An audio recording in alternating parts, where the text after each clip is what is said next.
Pas un jour ou presque sans décollage. L'hélicoptère de la sécurité civile Dragon 29 a effectué cet été 102 missions portant secours à 76 personnes, essentiellement dans le Finistère et à l'occasion dans le Morbihan et les Côtes d'Armor. Depuis le début de l'année, 231 personnes ont été secourues au cours de 289 missions.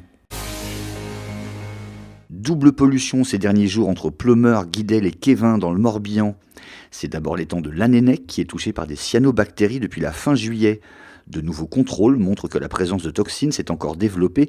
Parallèlement, depuis la semaine dernière, ce sont des nuisances liées à des odeurs désagréables qui ont été dénoncées.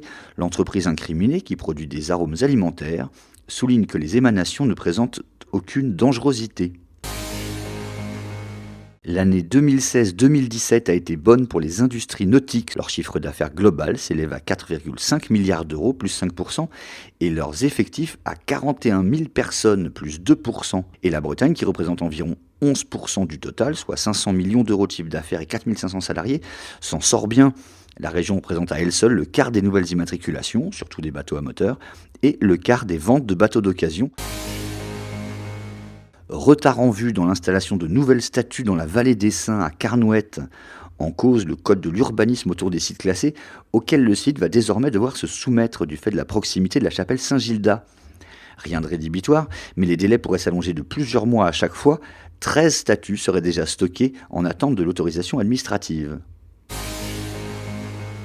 Enfin, 3 calvaires de Plougastel d'Aoulas vont reprendre des couleurs. Les opérations de peinture de 3 monuments de la commune finistérienne ont débuté. Aucune hérésie là-dedans, les couleurs et les techniques seront d'époque pour 2 d'entre eux, recouverts d'un mélange de pigments anciens, feuilles d'or et huile de lin ou de caséine. Le résultat sera dévoilé à l'occasion des Journées du patrimoine, les 14 et 15 septembre.